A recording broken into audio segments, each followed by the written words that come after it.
Namaskar and good evening to all of you. We're debating India's path tonight, and I could wrap my argument in one sentence borrowed from the White House. Go to New Delhi and see it for yourself. But I've been given more time than that, so I will tell you what I see. Earlier this week, I was on my way to the Delhi airport.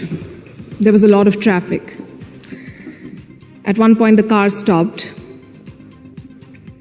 On the roadside, I saw two vendors. One was selling fruit, the other was selling coconut water. What caught my attention was not what they were selling, but how they were selling it. Both had a QR code prominently displayed.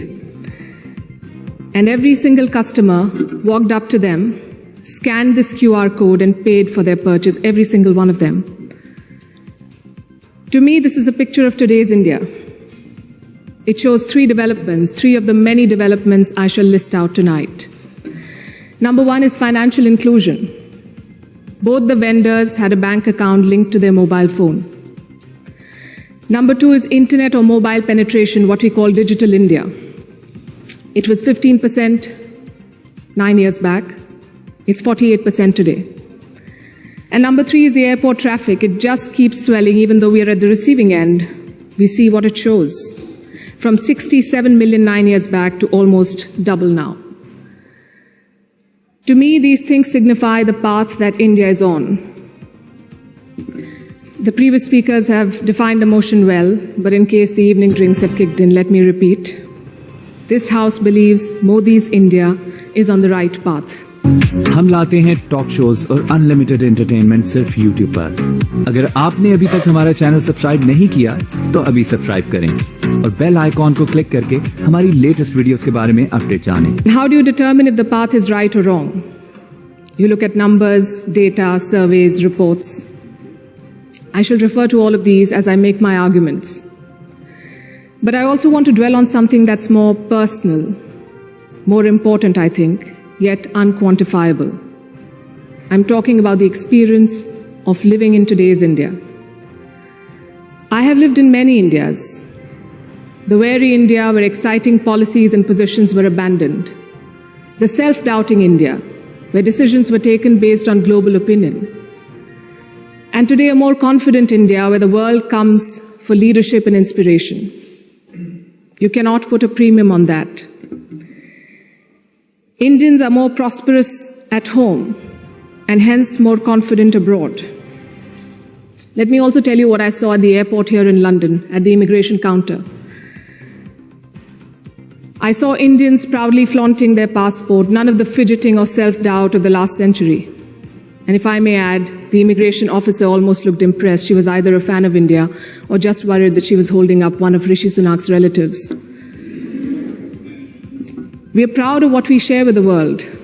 Bollywood, masala chai, yoga, cricket.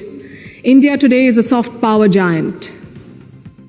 At the same time, India is not a timid democracy that tolerates terrorism or betrayals.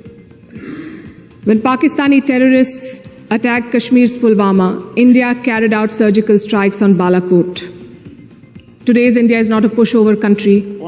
It's a world power denied. Today, invasions and colonialism are part of our history, not our identity. We are shaped by years of subjugation, not defined by them.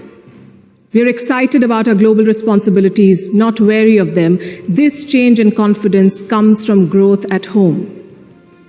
Which brings me to the numbers. I'll start with India's welfare state system and how it has fared in the past decade. 110 million new gas connections, 470 million bank accounts, 220 million insurance beneficiaries. And to be fair, the welfare concept is not new to India. It's been there for a while.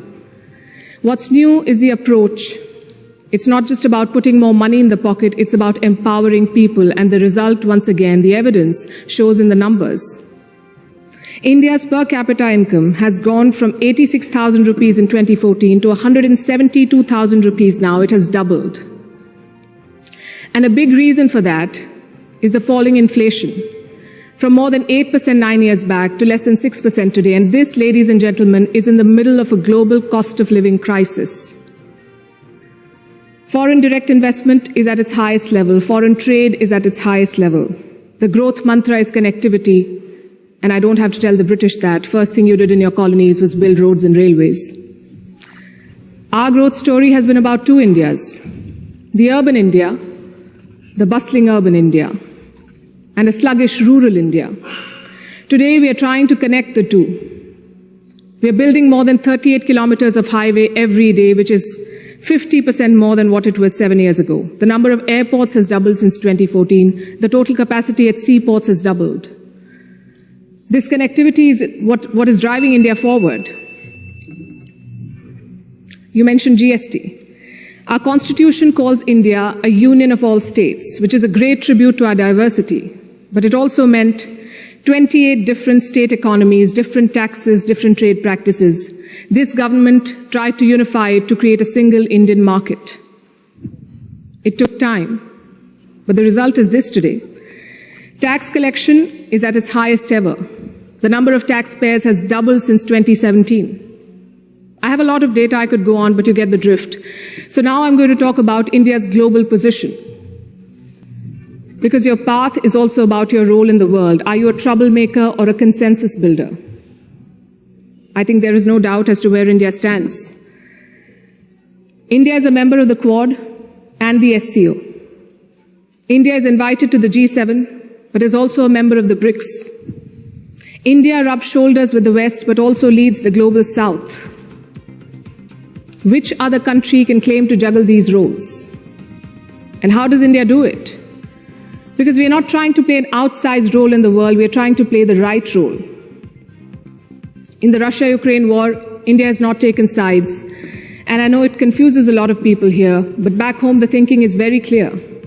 It is not in our national interest to pick sides and make things worse. India has excellent relations with Russia and the West, and we want to preserve that. It's like when your two good friends fight. Do you pick sides and make things worse? Or do you try to talk sense to them and bridge the divide? I know what a good friend would do. I see what India is doing. India has always been, or always tried, to be a part of the solution, not the problem. Look at our neighborhood policy. When Sri Lanka was sinking, India provided assistance worth $4 billion, no strings attached, no grudges held, for Colombo's proximity with China. A lot of people say that India is losing control of South Asia. I say South Asia was never India's to control. New Delhi is building relations based on mutual respect and equality, and the results show beyond government interactions. Countries like Nepal and Bhutan are using India's online payment systems. Students from the neighborhood come to India for training, grants, and scholarships. This government has aced what we call Buddhist diplomacy. It is leveraging India's position as a cradle of Buddhism. All these initiatives have made India popular. The world stands with us against Chinese expansionism. The global South looks up to us for leadership. The global North looks up to us for partnership. I think that's the hallmark of great diplomacy and statecraft, when you're loved and respected in all quarters. More importantly, when you're trusted in all quarters. India repaid that trust during the COVID-19 pandemic. When the world forgot about morals and globalization, India sent 24 crore vaccines to 100 countries. And you saw the result of that in Papua New Guinea. When Prime Minister Modi landed there, their Prime Minister touched his feet. This was not a personal gesture to a leader. This was a vote of thanks to the entire country. Let's talk about domestic affairs. Kashmir was brought up. This government abrogated Article 370. Today, Kashmir's economy is doing much better. 1.8 crore tourists visited the valley in the last year. That's the highest ever in Indian history, 1.8 crore. Kashmir is getting its first ever foreign direct investment, and that too from a company in the UAE. But since this is Kashmir, let's not limit ourselves to finances. Let's talk about security. Terror attacks in the valley have almost halved in the last few years. The numbers are staring in your face. Security is better, economy is better, Kashmir is better. Plus, we have corrected a historical wrong imposed on India. Let me also address something else that was raised by the opposite side, and that is religious intolerance. It's easy to quote anecdotal evidence and paint an entire country as intolerant. But random elements and sporadic incidents do not speak for India or its leadership or its government. Only policies do, and I'll tell you about those policies. More Muslim students got scholarships in Modi's first term than the previous government. I'm talking about 2 million more Muslim students. If the idea was to marginalize them, why give them more scholarships? Look at the government's Hajj policy. Prime Minister Modi held personal talks with the Saudi regime to increase India's Hajj quota. In 2014, it was 136,000. By 2019, it was more than 200,000. Again, if the idea was to marginalize Muslims, why increase the Hajj quota? This government abolished triple talaq. Would you call it reform or repression? Let me also tell you what a Pew study found in 2021. It runs counter to every argument that will be made here tonight. It found that 89% of all Muslims and Christians in India say they're free to practice their religion. I'll repeat, 89% of all surveyed Muslims and Christians, but no, let's build on perceptions and anecdotes, not on facts. I would also point you to all the social schemes, the bank accounts, the gas connections, the insurance policies. They're available to all citizens of all religions. Does that mean India cannot do better? Absolutely not. Even one incident of marginalization is one too many, but how would you judge an entire country's path? In fact, it struck me when I was invited for this event, why would Oxford University be interested in debating the path of Modi's India? Because India has defied Western predictions. It's the world's largest democracy charting its own course.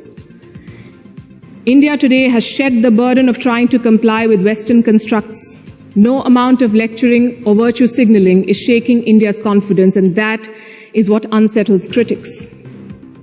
There are hit-and-run experts with no accountability who make pronouncements based on their political leanings to create an anti-India narrative. GDP growth won't touch 5%. There was corruption in the Rafale deal. The government was snooping in opposition parties using Pegasus. All of these make for juicy headlines. And they make it look like everything is wrong in India. But when a Supreme Court investigation finds no wrongdoing, when India's growth crosses 7%, who is questioning these experts? When an 85% Hindu majority Karnataka votes out the BJP, is the West then lauding India's secular credentials? You see, to judge a country's path, you have to be able to separate agenda-driven narrative from facts. In conclusion, let me say this. For any country in the world, there is always a wrong path. Enough dictators and autocrats have shown us, but there is no single right path. Britain has its own right path. India has its own right path. As long as democracy is respected, as long as the Constitution is respected, I would say to each their own. It is wrong to judge one country on the parameters of another. And that has been the beauty of India since 2014. We've uplifted 140 million people out of poverty. We did so while conducting free and fair elections, dozens of them. We did so while protesting, debating, and dissenting. And finally, I think the hallmark of a right direction is also public approval. Do the people think you're on the right path? The people of India answered that question in 2019. Thank you.